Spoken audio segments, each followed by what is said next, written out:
Alright guys, back again with Rungy Chats. We're doing episode 2 with Brad. You would have seen yesterday we did some rollers with him with the Breakout. A little bit of a teaser's been thrown up online on what After Dark Photography's coming out with. What did you think of the content so far? Sick, bro. She's good, Sick. eh? Yeah. She's good at what she does, She's a whiz. man. Good eye for detail, but the bike, bro. Man, we caught it at the perfect time as well. Yeah, it really did. The sunset, just perfect time. The gold, the black, it stands out on bloody everything. I know she had a bit of an issue today trying to edit a few photos because it is so bright. So she was sort of like, fuck. But she's getting it all sorted. But No, I got no doubt the rest will come out fucking mint. Keen to see it. So Brad, you're a truck driver. Yep. How long have you been doing trucking for?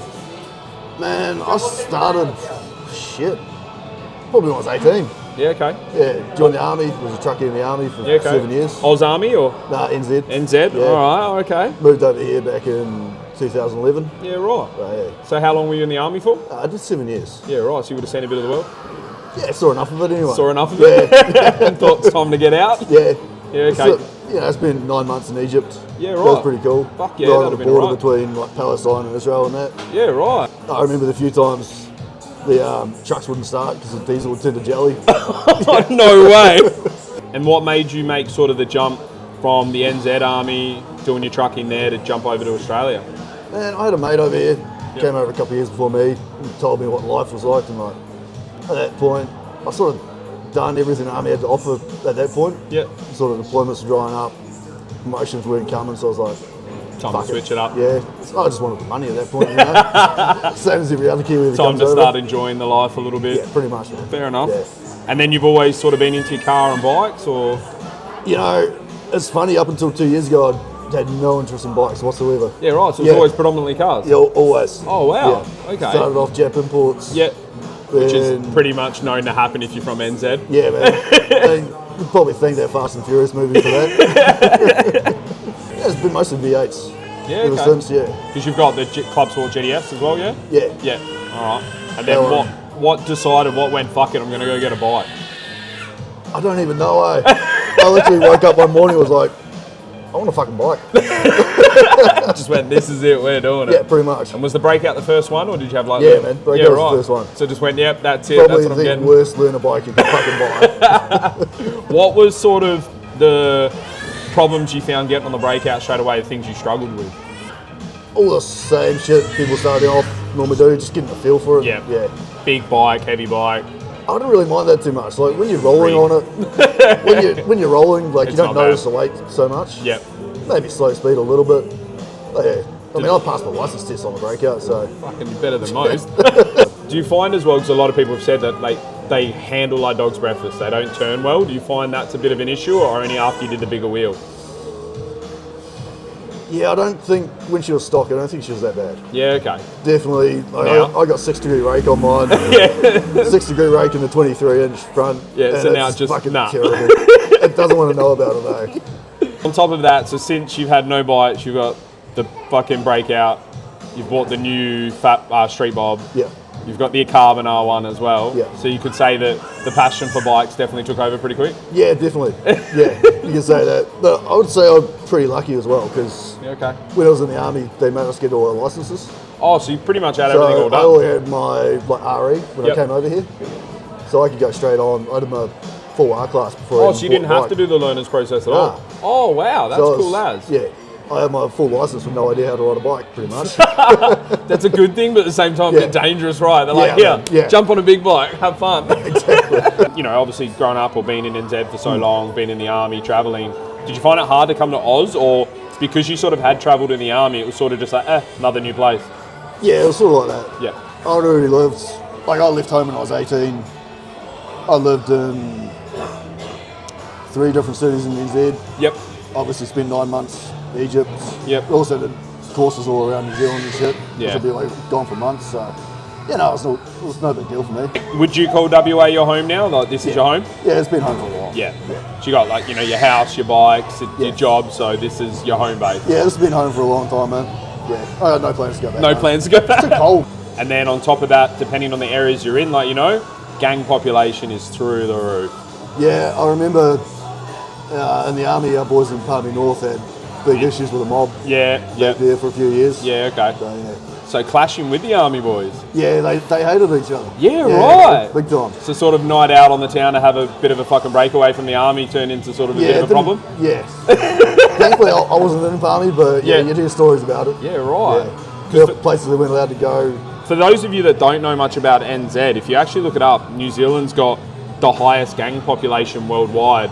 Yeah, that wouldn't surprise me. Yeah, for gang members to just everyday people because of the population ratio, which is crazy because it's it's made up of 2 islands and they're not overly big when you think about it. But no, well, I think from the bottom of South Island to the top of North Island is the same as like Perth to Port Hedland. yeah, so you look at the ratio of that, and then you see all these videos with like your Brazil, your America, Japan, like with all these big organised gangs, and then you look at New Zealand and they've got the highest gang population. Like it's crazy, isn't it?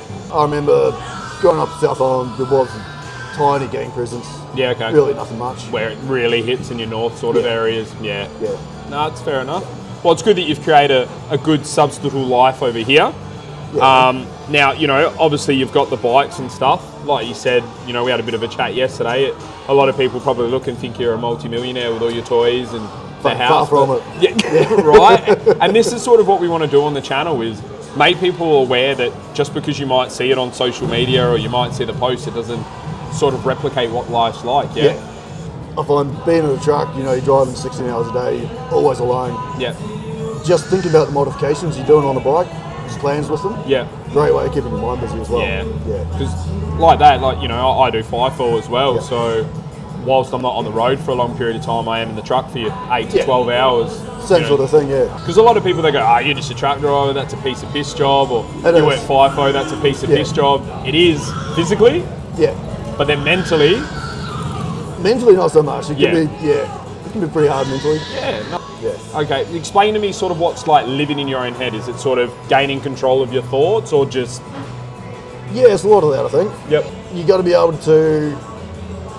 I think when you start going down a thought process that you shouldn't be going to, yep, you got to be able to like change direction you're thinking, I guess. So do you find sort of, because I'm not sure, like in the army, was it a different sort of trucking? You sort of had someone with you at all times, or? Yeah, generally most of the time. Yeah, so it's sort of different, like now you're alone, like you said. Yeah. So do you find in that aspect you've sort of become a stronger person as well, mentally?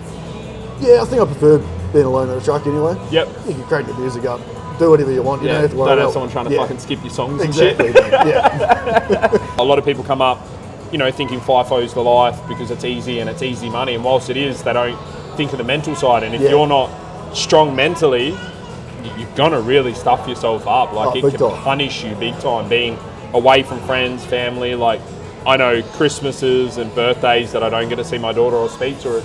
It's pretty hard for me. And yourself, like last year, you checked on me on Christmas, which is good. And it's sort of you need to build that good, I think, supportive network of friends that do just occasionally be like, hey man, are you doing okay? Because like I probably wasn't doing okay at Christmas, but just having you and a couple of others do that sort of made me go, fuck, like I'm doing okay now. Yeah, I mean, having been through it, you can kind of, you know what it's like. Yeah. So, to check in on people who are going through the same thing. That's the one thing I don't think people do enough, right, is check on their mates. Yeah. Like, if you haven't spoken to your mate in some time, or even if it's been a week, just a simple, hey bro, like what's going on? I find as well, sometimes you can pick people's sort of moods via what they've posted. Yeah. Like a song or a certain meme or something. Definitely, yeah. He doesn't seem like he's on point. And that just simple reply to him, like, doing okay, bro? Like, that could be the one message that switches that person's mindset or their thought process, you know? And I don't feel like enough people do it. I feel a lot of people's friends sometimes are asking for help via socials without physically asking. I haven't talked to a lot of the guys since I left or like a couple of years after I left. I know I could go call them up whenever I wanted. It'd be the same as it was X amount of years ago. Catch up with them for a beer. Yeah. And that's when you sort of know you got a good sort of friend group or a good bond with somebody, Yeah. Is it could be 10 years, you ring them, you see them, and it's like that day hasn't passed at all, man. Yeah. So with your automotive community, your car community, I feel like you can build a lot of those strong connections within it, Yeah, definitely, yeah. And how have you found, like, when you were in New Zealand, was there a bit of a car community you were in, or you went around over there a little bit when you were into it, or? Yeah, man, we had a pretty big one. Like, we had all the car shows and stuff as well. Yeah. Auto Salon was pretty big back in the day. Did you find there was a lot of drama within it, or it was just pretty laid back then? No, honestly, it was all pretty laid back. Yeah. We'd all have our own like online forums and stuff and websites and that. Yeah, right. And do all our own meets and yeah. Back in the day, I'm not gonna lie, the forums were pretty gangster. Yeah, online forums were like, you know, for those of you that don't know, because we're a bit older than everybody else, like forums were virtually your group chats where you went for your meets, you went for your mods, you went for your advice, but they were killer. You had really good chats and there wasn't a lot of sort of bullshit. Yeah, man. And I feel sort of since Facebook, MySpace, Instagram has started taking over, all this in-house drama and shit talking and bullshit has just come into play, because the forum, well, if you did that, they just kick you the fuck off. Yeah. Instagram's sort of given, how do you put it, these keyboard warriors a chance to Oh, you gotta love them, don't you?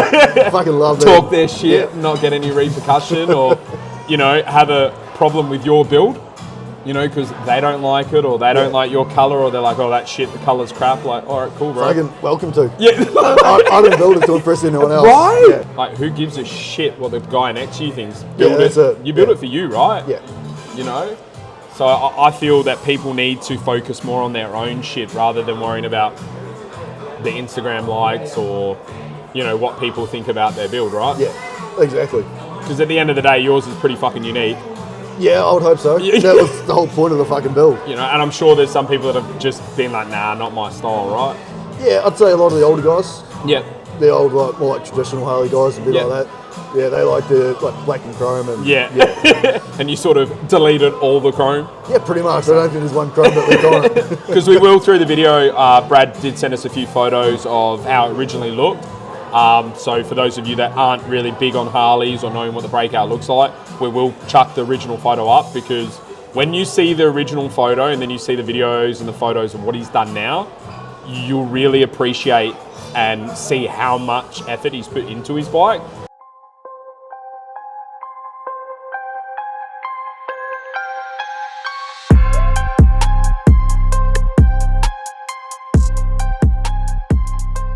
I know a lot of people, like, I saw Rob today from Tin King and he was like, oh, you're going to do a review on riding the bike? No, my legs are too short. I will say it right now. I would straight burn my leg off. Oh, I do anyway. If I try to. Like, he's taller than me and his leg's almost on the manifold. I know for It is on it when I put my foot on the ground. Well, there you go. But maybe when he's done the Street Bob and he's finished with the R1, I'll do it that one. But I'm sorry, you're not going to see any turbo spoolies with me getting all excited in my helmet, because it will burn my leg the hell off. So I looked at it yesterday, I saw the way he was sitting and I just went, nah, this isn't gonna happen. Like, as much as I want to ride this bike, Yeah. it's a no. I'm not risking it. Like, if there's anyone with a B-rod or something out there, I'm definitely keen, or I'm gonna try really hard to hit up Jason from Lawrence Metal Fab with the new Yep. twin turbo kit. Oh, Because that's I've sick. seen that's a bit higher, so I might be able to play with that. How do you find having a turbo with sort of the older turbo community? A few of them shocked, or a few of them sort of nose up like that shouldn't be on there, or they just like No one's froth really it? said too much, eh? Yeah. I think a lot of guys love it. Yeah. Yeah. And then the other half's just shocked that there's a turbo on a Harley. Yeah. I've had that reaction a couple of times. Yeah, just people like, what the fuck? As much as we don't say it's for the hype, it's still pretty good when someone appreciates the shit out of your stuff. Especially little kids, man. Oh, yeah? Yeah. So you have a few kids that sort of really love your bike when you pull up and shit? I remember I was taking it to Sam's one day. I was going through an intersection and this woman stopped. And it was like, my kids love your fucking bike. I suppose I like that when we do our rides. You see the kids in the cars and they're all waving us man. at the lights, and we're like, you know, we'll give them a rev or a beat and they're just Yeah. like, fucking sick. Yeah, it's way better than a grown-ass man being like, fuck, I love you, boy, okay. Oh, fuck yeah. We'll dive back real quick onto the trucking. There's Yeah. one thing I get a lot, and I'm not sure how you did with it, but like when I was single, when I was on dating sites and stuff, a lot of sort of women straight away when they find out you're FIFO or you work away from home will just straight, nah, I've dated someone like that, they cheated, they're an asshole, they're a piece of shit, you're the same. Yeah, a little bit. I only ran into it a couple of times. Yep. Because it's not exactly FIFO, it's a little bit different. Yeah. So So I am back every weekend, running Yeah, away okay. Monday, Friday. So. Yeah. But yeah, I ran into it a couple of times. Tell someone you worked away, you get unmatched straight away. Shit like that, you know. We get it. There are guys out there that use the away from home life to, you know, have that other family. And look, it's not just guys, there's women that do it as well. Yep. But everyone needs a chance. Everyone's different. Not everyone's the same. You know. Most of the girls I found weren't too bad about it. That's good then. But you got to be careful with your swipe on as well. you don't swipe on someone who says no FIFO, guys. You know you're wasting your time right straight away, you know. Do you find it sort of easier or it's sort of harder to find a loyal connection via these apps as what it used to be finding someone just out organically? No, I think it's just as easy. Yep. Yeah. Most of the girls I've run into and the one I'm seeing now. Yep. Yeah. Oh, and you guys met on a dating app? Yeah. Fucking look at that go. Yeah. I've sort of found, like, I know a lot of people, you see them all the time, they're like, oh, nah, it was better picking up in the bar and rah. Like, I get that at the same time, but I feel like bar pickups when you're on the piss, you're more likely to run into a one-night stand than someone having a sort of genuine conversation sober on an app. Yeah, bars and that, they've always been one-night stands. Yeah. It's hard I think it's harder to get something real from a bar hookup than a dating site. And that's really good, like, to hear it from a guy's point of view as well. Because a lot of women are like, nah, they're only on it for one thing. They don't want, like, genuine connections. Like, this is the world we're moving into. Yeah. It's not a bad world, I say. Did you have any inspiration on your bike from anywhere? Any picture you saw, or was it just sort of in your head?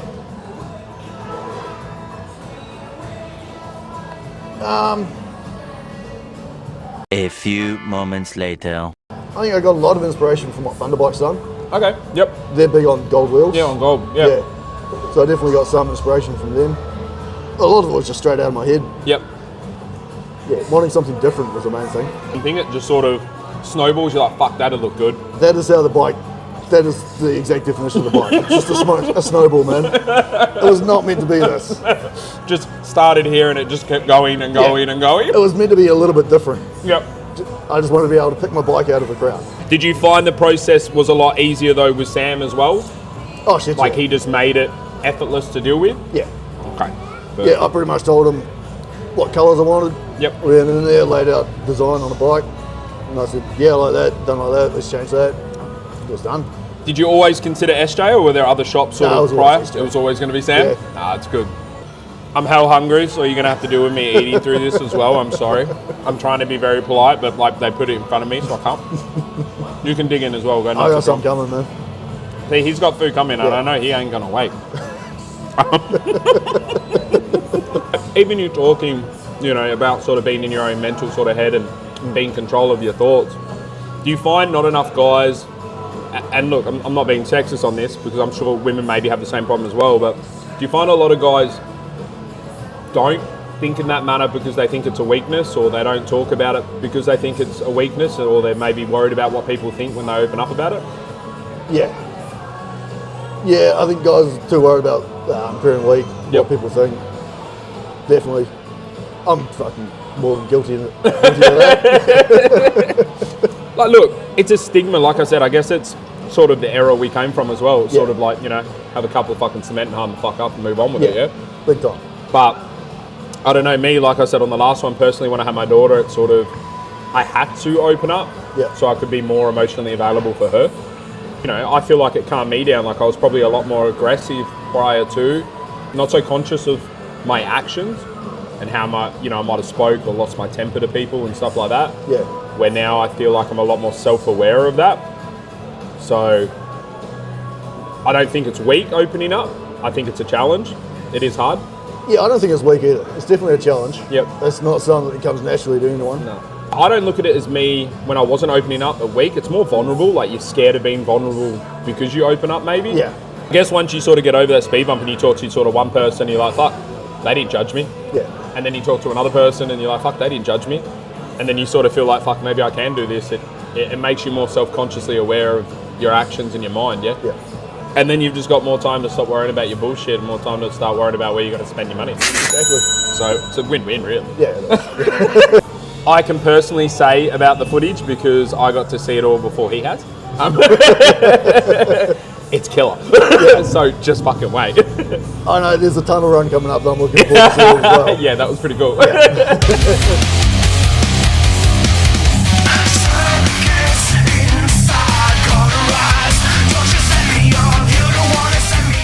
really appreciate you coming along, bro. No, I really bro, do. pleasure. I appreciate you giving me the time. I can't wait to do a bit of a fucking gibby up on the other 2 bikes. Yeah, bro. Maybe we'll jump on the R8 as well, because while it's just sort of cammed and stuff, it is sort of a iconic Aussie build, and it's clean as shit, as you know. He's a garage queen. He literally lives under a cover. You barely see it. It's like brand new off factory floor. Almost. And I would love to get behind it because it's a very rare colour as well. I haven't seen many of the VEs in that colour around. I think I've seen 2. Yeah. So I feel like you're probably going to see another, 1, 2, 3, maybe 4 when you finish the rest of the Breakout again. So you're probably going to see 4 more series on Brad alone. So get used to his face. Apologies. But no, like I said, man, I really appreciate you coming along. Appreciate you being so honest and sharing your build with us, bro. No, all good, bro. Thanks, heaps, fellas.